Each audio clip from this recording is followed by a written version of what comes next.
Hello friends, welcome back to the channel. Last video में हमने बात की थी एक्टिव एंड पैसिव एलिमेंट्स की। आज हम बात करेंगे एनर्जी सोर्सेज की।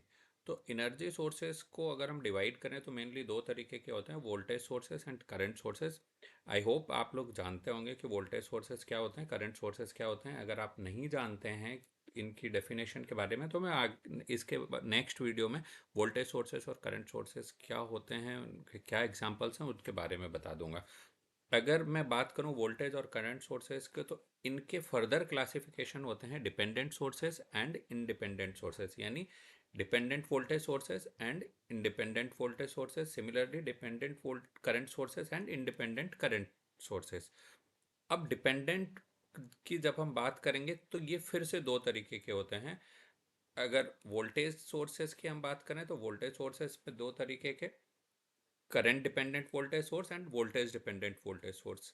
और इंडिपेंडेंट सोर्सेज की बात करेंगे तो इसमें time variant and time invariant. तो अगर हम अभी केवल वोल्टेज सोर्स की बात करें तो करंट डिपेंडेंट वोल्टेज सोर्स वो है जिसमें वोल्टेज सोर्स का वोल्टेज उस पर्टिकुलर नेटवर्क में किसी ब्रांच के करंट पर डिपेंड करता है। यानी जो वोल्टेज सोर्स का जो आउटपुट है वो किस पर डिपेंड करेगा, उस पर्टिकुलर नेटवर्क में किसी ब्रांच करंट पर। इसलिए इसका नाम दिया है करंट डिपेंडेंट वोल्टेज सोर्स। और जो है ना, ऐसे वोल्टेज सोर्स जिनमें जो इनका आउटपुट है किसी भी पैरामीटर पर डिपेंड नहीं करता, वो इंडिपेंडेंट सोर्सेस होते हैं, चाहे वो वोल्टेज सोर्स हो चाहे करंट सोर्स हो। ऐसे ही voltage source dependent voltage source में अगर वोल्टेज डिपेंडेंट वोल्टेज सोर्स की बात करेंगे तो उस वोल्टेज सोर्स का जो आउटपुट वोल्टेज है वो किसी ब्रांच के वोल्टेज पर डिपेंड करेगा। अगर उस ब्रांच का वोल्टेज कम होगा तो आउटपुट वोल्टेज,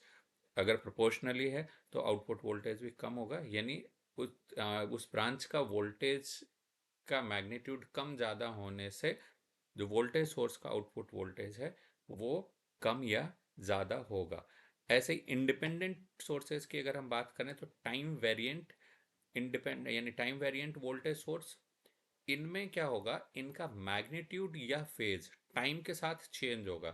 तो टाइम वेरिएंट वोल्टेज सोर्स यानी ऐसे वोल्टेज सोर्स जिनका मैग्नीट्यूड या फेज टाइम के साथ चेंज होता है वो टाइम वेरिएंट वोल्टेज सोर्स। और टाइम इनवेरिएंट यानी जिन सोर्सेस वोल्टेज सोर्सेस का मैग्नीट्यूड या फेज टाइम के साथ चेंज नहीं होता वो time invariant voltage source. And same applicable है करंट सोर्सेज पर, यानी independent sources time variant and time invariant current sources. तो जिन करंट सोर्सेज का आउटपुट करंट टाइम के साथ, करंट आउटपुट करंट का फेज या मैग्नीट्यूड टाइम के साथ चेंज होगा वो टाइम वेरिएंट करंट सोर्स। और जिनका फेज या मैग्नीट्यूड टाइम के साथ चेंज नहीं होगा वो टाइम इनवेरिएंट करंट सोर्स। और डिपेंडेंट करंट सोर्सेस में जिन जिन करंट सोर्सेस का आउटपुट किसी ब्रांच के करंट पर डिपेंड कर रहा है वो करंट डिपेंडेंट करंट सोर्स। और अगर किसी ब्रांच के वोल्टेज पर आउटपुट करंट डिपेंड कर रहा है तो वो वोल्टेज डिपेंडेंट करंट सोर्स। उम्मीद है कि आपको एनर्जी सोर्सेस और इनका क्लासिफिकेशन समझ में आ गया होगा। इसी तरीके के और वीडियोस के लिए आप चैनल से जुड़े रहिए।